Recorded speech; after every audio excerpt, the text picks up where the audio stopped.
Man, yesterday was one of them crazy days, man. Had you really thinking about the circle of life, you know what I mean? My youngest son's birthday yesterday was, October 22nd, turned 9 years old. You know how it was, man. He came down the stairs, laughing and giggling and excited about being 9, man. It was hugs and singing happy birthday. The things you do on a birthday, man. You had me go to the Dunkin' Donuts, get them donuts for the classmates. Just celebrating a young life. Drop him and his brother off to school, tell him I love him. And then, not shortly after that, I get a text and then a call from Mark Davis, man, letting me know that Willie Brown had died. And that was tough. And then I started to get more text, from people saying, hey, Charles, we're thinking about you. And, I appreciate that, because what that tells me, man, is that you guys knew, how I felt about Willie Brown, man, and, what kind of relationship, that we had. I got to Oakland in 1998.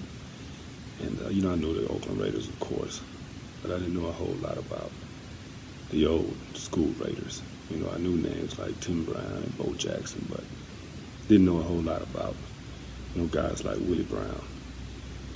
But when I got there, there were two numbers that I could choose from, 24 and maybe like 39 or something like that.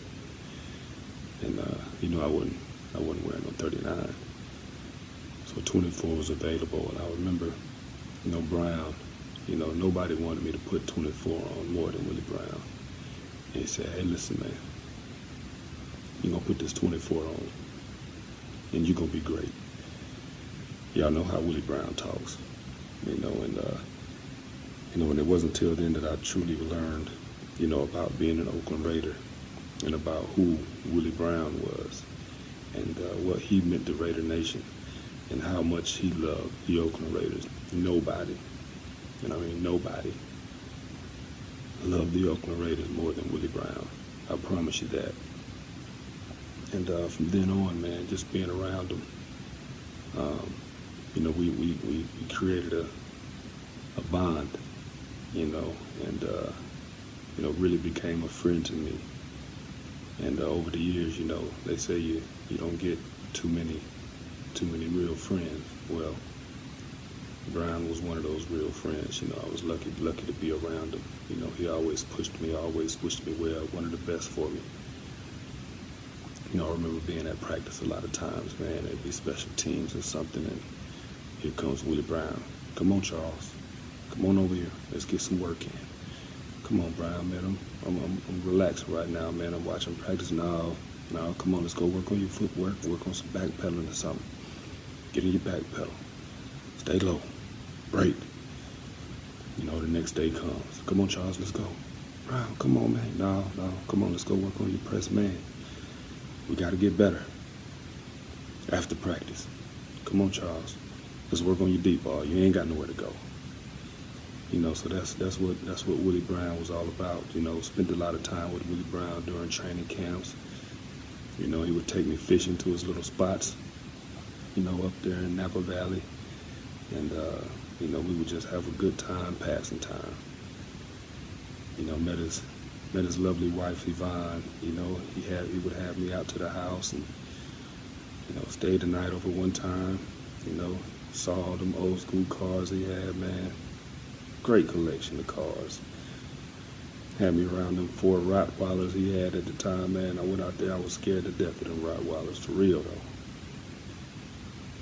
So, man, just to let y'all know, man, it hit me.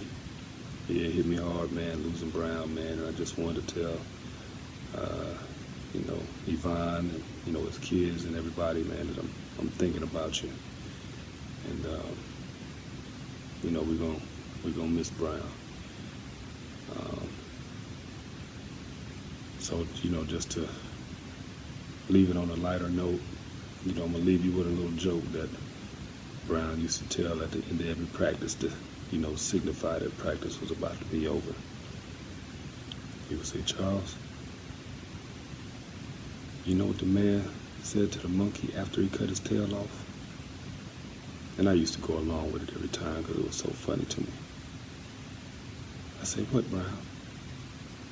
It won't be long now.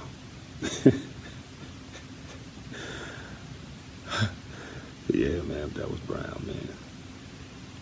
Me and him used to always go back and forth about who was the real 24. Well, make no mistake, Brown. You were the real 24 and the original 24. We love you. We gonna miss you.